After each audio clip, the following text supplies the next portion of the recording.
Welcome, everyone, and happy Thursday. Also, happy 2025 to all of those that celebrate.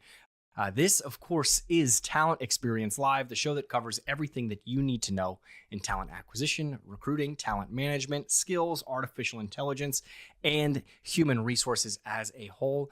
I am your host, Devin Foster, and this program is proudly brought to you by the good folks here at Phenom, whose purpose is to help 1 billion people find the right work. That is why we host this program every single Thursday at noon Eastern time, why we have fantastic events like Skills Day, like AI Day, like every other day, like I Am Phenom India, I Am Phenom Globally, and why we're at every single HR event that you could ever possibly imagine.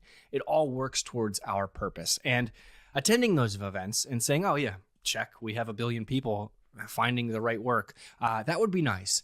But the way that we truly do that is through our intelligent talent experience platform, which helps candidates find the right fit faster, employees evolve in their current roles and beyond, recruiters achieve next level productivity and efficiency, and managers get to build better teams through data analytics and insights. And of course, all of this is powered by super slick artificial intelligence and machine learning. So if any of this interests you at all, run, do not walk to phenom.com. Now, as I mentioned, today we are talking about the year that is coming up, 2025. We're already a day into it, and today we're diving into the thrilling world of talent acquisition. Yes, the art of finding the perfect employee who won't hit reply all on company-wide emails.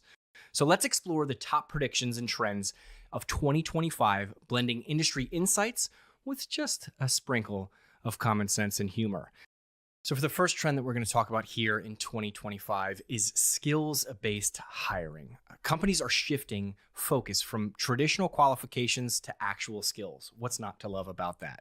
Because let's face it, having a degree in liberal arts or medieval literature doesn't necessarily make you qualified to run social media accounts. Unless, of course, your brand has a peculiar obsession with jousting, which I would like to know more about. Shifting to skills ensures you're actually hiring people who can do the job, not just talk about it. After all, the best workplace battles, in my opinion, happen in brainstorm sessions, not on horseback.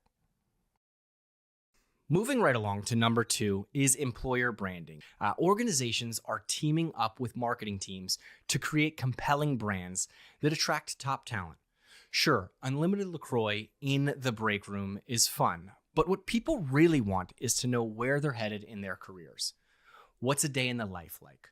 What does success look like here? So forget the spicy flavored water and tell me how I can thrive.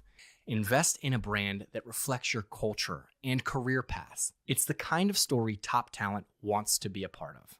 For number 3, ironically, we're going to go with the silver medalist candidates, not the bronze this time, but the silver medalists, those of the folks that you interviewed who were great, but not quite the one, kind of like your ex from high school. Instead of ghosting them like a bad first date, companies are beginning to realize nurturing these relationships for future roles is vital. Why? Because life happens. Maybe your gold medalist ghosts you on day 1, or the role turns out to need more than just one person in it. Treating these silver medalists with the respect today might save you tomorrow's hiring headache. Moving right along to trend number 4, diversifying candidate pipelines. Now, we've all heard the anchorman joke, diversity, an old wooden ship. But actually, diversity is the lifeblood of hiring. Companies are working hard to build varied pipelines, much like employees work hard to come up with new excuses for being late, like traffic, or my pet was sick, or quite frankly, I forgot it was Monday. We've heard them all. Casting a wider net leads to better hires, stronger teams, and brunch with unbroken eggs. So don't put all of your sourcing efforts in one basket or one job board. Number 5 is one that's near and dear to my heart, employee referral programs. Quite frankly, they're getting a glow up in 2025, and I never thought that I would say that in my entire life. But the truth of the matter is, companies are rewarding employees for bringing in new talent. And who better to vouch for a new hire than someone who already knows where the coffee machine and Wi-Fi dead spots are? Starting a new job is always intimidating, but referrals help. Having a familiar face or friend who knows the ropes makes all the difference in easing into the company culture. For number 6, I can't believe we made it this far, but we're going to talk about AI and automation in recruitment. AI is essentially taking over the repetitive tasks for recruiters, screening resumes, scheduling interviews, and more. It's like your new hiring assistant giving recruiters more time to connect with people instead of fighting over calendar invites. But for a second, let's keep it real. AI should make our lives easier, not make the decisions for us. Think of it as your co-pilot or partner in crime, not your boss. After all, AI helped me write this entire script, and I still need to proofread it. Probably a little bit more than I did, but neither here nor there. We are here. Which brings me to my next point. Continuous learning and development. This is vital and something that we've been talking about for years. And no, it's not how to survive a company Zoom meetings. Companies are beginning to embrace personalized career paths, upskilling, because in the past, mandatory workshops on effective emailing don't necessarily inspire anyone, but a choice in how to grow does. For your organization, I task you to offer diverse learning paths, whether it's podcasts, workshops, or VR, if that's even a thing, to make it just a little bit more engaging. Employees want to cut their own corners to success, not struggle on a one-size-fits-all sidewalk. That analogy is probably going to need a visual, so here it is. Number 8, rest in peace, Kobe. Employee experience.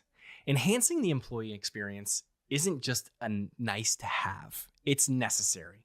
A happy employee is less likely to spend work hours plotting their escape on LinkedIn. That's just facts. Prioritizing the well-being and career growth of an employee is a healthy work environment. Treat employees just as they are, people, not cogs in the wheel. What's the payoff to all of this? Higher engagement and fewer empty desks at your office. Number 9, data-driven recruitment. I think we've all talked about data being vital in the future, but what data-driven recruitment truly does is gives us the insights into hiring decisions that were once just gut feelings. Because if you're going to blame anyone for a bad hire, it might as well be a pie chart. Using data means better decisions and more diverse talent pools. Numbers don't lie, especially when they point to smarter hiring strategies. And number 10, probably the most controversial today that we're going to talk about, is remote and hybrid work models. No matter who you talk to, someone has an opinion on this. And newsflash, these work models aren't going anywhere, and companies are either embracing it or going up against it. But the ones that are embracing this flexibility, proving productivity isn't tied to a cubicle, it's tied to good Wi-Fi, is like treating employees as adults, like they are. Whether they're working from home, the office, or a beach, this builds trust. And hey, if it frees up the coffee machine for you and me for fewer chats about why the Jets should run it back with Aaron Rodgers and Devontae Adams, I think that's good for all of us. In conclusion, the world of talent acquisition is evolving faster than the excuses employees make for not turning on their webcams.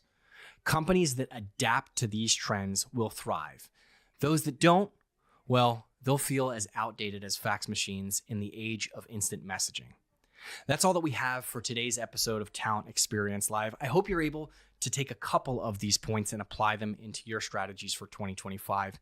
Thank you so much for tuning in and enjoying a couple good laughs from me. As always, all of the opinions expressed on this particular episode were mine alone and not of the organization of Phenom. But in the meantime, I hope everyone has a safe, happy, and healthy weekend, and can't wait to see you next week as we rapidly move forward towards 2025 and beyond.